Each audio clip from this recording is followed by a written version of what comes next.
Mes chers compatriotes, le 26 juillet de chaque année, la communauté internationale célèbre la journée internationale pour la conservation de l'écosystème des mangroves. Elle nous rappelle que les mangroves ne sont pas de simples zones humides, elles sont des piliers essentiels de la vie, des remparts naturels contre les aléas climatiques et des alliés indispensables du développement économique et communautaire durable. Pour cette année, le thème officiel de la Journée internationale pour la conservation de l'écosystème des mangroves est « Les mangroves comme rempart naturel face au changement climatique ». Ce thème invite à prendre conscience du rôle crucial que jouent les mangroves pour réduire la vulnérabilité aux aléas climatiques. En effet, les mangroves protègent nos côtes, amortissent la houle tant redoutée par les communautés côtières et les pêcheurs, elles réduisent l'érosion et constituent de véritables puits de carbone. Les mangroves ne sont pas seulement des réservoirs de biodiversité et des régulateurs du climat, elles sont également des sources de subsistance clés pour le vivant. Mes chers compatriotes, les différentes pressions liées aux usages des mangroves dans la vie quotidienne des populations côtières conjuguées aux activités économiques dans les zones littorales et marines ont porté un coup très rude à ces écosystèmes.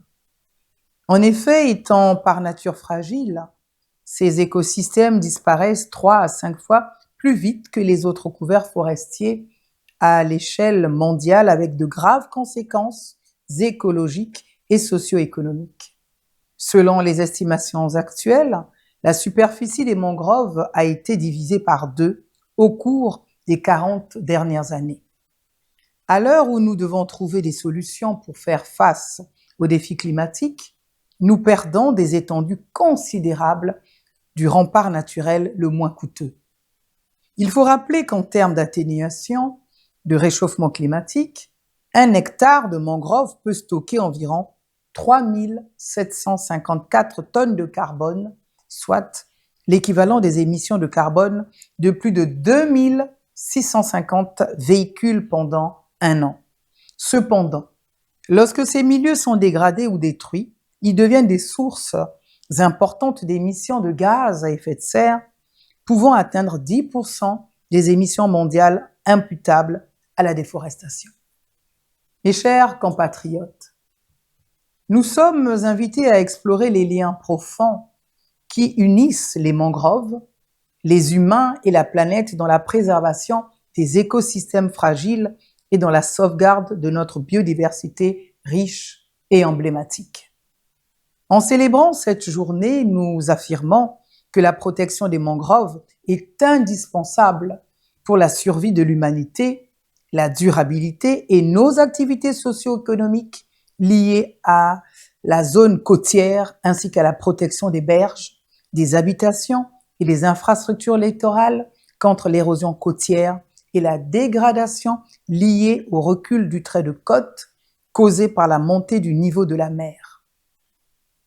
Autrement dit, les mangroves sont au cœur de la stabilité du climat, de la sécurité hydrique et alimentaire, ainsi que de la résilience de la biodiversité et des populations. Leur préservation est une condition indispensable pour garantir un avenir durable aux générations présentes et futures. Mes chers compatriotes, pour concilier la préservation des mangroves, la restauration et la valorisation de la biodiversité qui s'y trouve, la contribution des savoirs traditionnels et endogènes de nos communautés locales et peuples autochtones garants d'une gestion durable des ressources naturelles devient cruciale. Ces communautés côtières peuvent également contribuer activement à la restauration de ces milieux à partir desquels ils puisent leurs moyens de subsistance. En République du Congo, les mangroves s'étendent sur environ 170 km de littoral atlantique. Elles protègent également les côtes contre les érosions et servent de nurserie pour de nombreuses espèces de poissons et de crustacés. Elles présentent des valeurs écologiques et socio-écologiques importantes. Les mangroves sont en outre une source potentielle de génération d'une économie bleue à travers les crédits carbone et les certificats de biodiversité.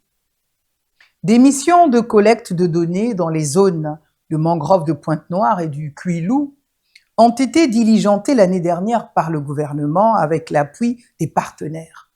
Ces missions ont pour objectif notamment de chiffrer ce potentiel en termes de taux de séquestration de carbone en vue d'estimer la capacité économique que dégagerait un programme de conservation et de restauration des écosystèmes de mangroves dans notre pays. Mes chers compatriotes, cette journée me donne l'opportunité d'alerter sur les pressions anthropiques, à savoir la pollution, la dégradation des sols et la mise en place d'infrastructures inadaptées qui menacent la viabilité à moyen terme des mangroves au Congo. Aussi, vraiment, il est impératif de prendre immédiatement les mesures requises pour intensifier l'action menée en faveur de la préservation des mangroves, de leur restauration et veiller à une utilisation rationnelle et responsable de ces écosystèmes vitaux, socle d'une économie bleue, durable et de la résilience des communautés littorales, des espèces de biodiversité, dans le cas des ressources halieutiques et des espaces côtiers. Il est important de souligner une fois de plus que l'action devra reposer sur les pratiques menées par nos communautés détentrices des savoirs ancestraux qui ont permis la régénération des zones humides depuis des générations.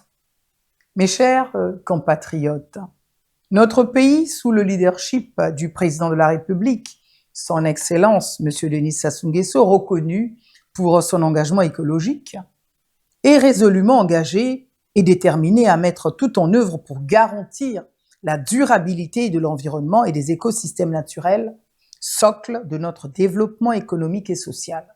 Mais cette lutte doit être collective car il s'agit de notre avenir à tous. Ensemble, faisant de la sauvegarde des mangroves une arme de résilience et de renaissance, un combat national, un devoir moral et une fierté collective.